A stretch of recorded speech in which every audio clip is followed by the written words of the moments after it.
To escape a police arrest, he casually threw away a bag of flour.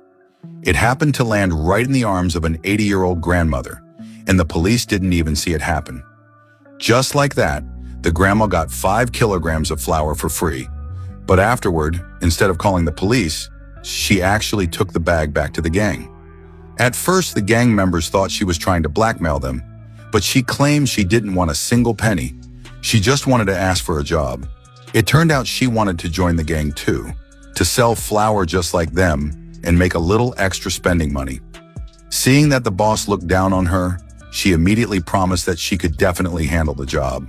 She explained that most gang members were under police surveillance, but thanks to her age, she wouldn't draw any police attention at all during a deal. Hearing this, the gang boss thought it actually made a lot of sense. So without another word, he cut off 1 kilogram of flour for her and gave her a half-month trial period. He said that if she could sell it all during the trial, he would not only hire her as a salesperson, but also give her 30% of the profits. The grandma agreed right away. But what the boss didn't know was that before long, this ordinary-looking old woman would become the top seller in the entire gang. When she got home, she began cutting up the bag of flour, planning to break it into smaller pieces to sell. Little did she expect that this stuff was as hard as a brick. No matter whether she used tools to smash it or a saw to cut it, she couldn't budge it at all. It wasn't until she used a heavy meat cleaver that she finally managed to chop it into pieces. But just when she finished bagging everything up, a new problem popped up. She had left the gang in such a hurry that she forgot to ask about the price. To figure out the market price for this stuff, she immediately went to ask her son-in-law, who worked at the police station. But asking directly was obviously not very wise. So using the excuse of wanting to learn about his daily work, she asked him to show her around. Her son-in-law didn't think much of it and happily led his mother-in-law to the evidence room. Right there, she got her wish and saw the exact same kind of flour. Once she figured out the price, she lost no time in taking action. She immediately went under an overpass with heavy foot traffic. Sure enough, relying on her age advantage, her goods were snapped up in no time. When she handed all the earnings over to the gang, the boss was instantly left speechless in shock. He had never seen a salesperson sell things so fast. True to his word, he gave her 30% of the profit. Seeing that she was a top-tier seller, the boss gave her even more goods this time. Seeing this, the grandma couldn't stop smiling. Just as she thought she was about to reach the peak of her life, a drug-sniffing police dog on the street smelled the stash right after she left the gang's hideout and started chasing her. She was scared out of her mind. To avoid spending the rest of her life in prison, she had no choice but to run for her life without looking back. But at her age, how could she outrun a police dog? The next second, the dog bit right onto her bag. Just as the secret inside was about to be exposed, her son-in-law surprisingly showed up just in time, allowing her to narrowly escape. Afterward, he kindly helped her carry the bag back home. As soon as he left, she couldn't wait to cut up the flour. The next day, she moved through all kinds of crowded places. Locations with huge foot traffic were not only convenient for making sales, but they also didn't raise suspicion. As time went on, she quickly rose to become the biggest local supplier. Meanwhile, other young hoodlums couldn't sell their stuff at all. Filled with hatred, the thugs shoved her to the ground.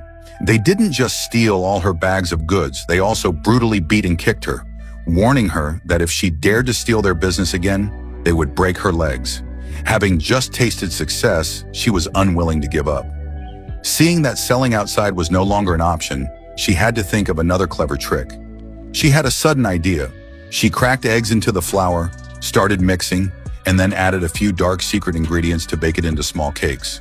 To test if this would work, she immediately invited her 3 best friends over to try them. To her surprise, her friends praised the cakes for tasting amazing, and not long after eating, they were all buzzing with energy. Realizing that these cakes were a hit, she worked through the night to make a huge batch and took them out to sell the next day. Seeing that she was selling cakes this time, her competitors didn't make things hard for her. Because she had built up a huge customer base before, and because she offered free samples before buying, her entire stock was wiped clean in just one morning. Right after, she brought the money back to the boss. But this time, she demanded a higher commission rate, simply because the amount she sold in 3 days was almost equal to what others sold in a year. Seeing that she would quit on the spot if he said no, the boss had no choice but to agree to keep his star seller. He then handed over another massive load of stash to her. Because her cakes were laced with the flour, many people became addicted after eating them and couldn't wait to buy more from her door. In just 2 short days, she sold out all her goods once again. The boss was completely shocked. He couldn't understand why his young, capable men couldn't sell anywhere as well as an old lady. Seeing how useless his goons were, he promoted her on the spot to be his exclusive agent and gave her 8 whole kilograms to sell all at once. After getting back home, staring at the pile of flour, she realized that one person's power was too small. To make it big, she had to hire some extra help. Thinking of this, she invited all the street thugs who used to bully her to her home to discuss a partnership. At first, the thugs didn't take her seriously at all, but the moment they tasted her cakes, they were completely won over. The cakes were so addicting that the more they ate, the more they wanted. Realizing she really had real skill, they decided to work with her. With more hands on deck, her cake business boomed even more. People lined up every single day to buy them. Even though she worked over 10 hours a day, demand still outpaced supply. Having no choice, she called her 3 best friends over to help. As her cakes were sold further and wider, the customer traffic kept growing. Once people tasted her cakes, they lost interest in any other food. Because of this, she helped the gang make an absolute fortune. All the gang members even came over to act as her delivery drivers. Her incredible sales ability caught the attention of the top gang chief, who then met her in person. The chief was very curious about her secret to multiplying sales tenfold. But how could she reveal her secret? Seeing this, the chief didn't push her further. After all, she was working for him anyway.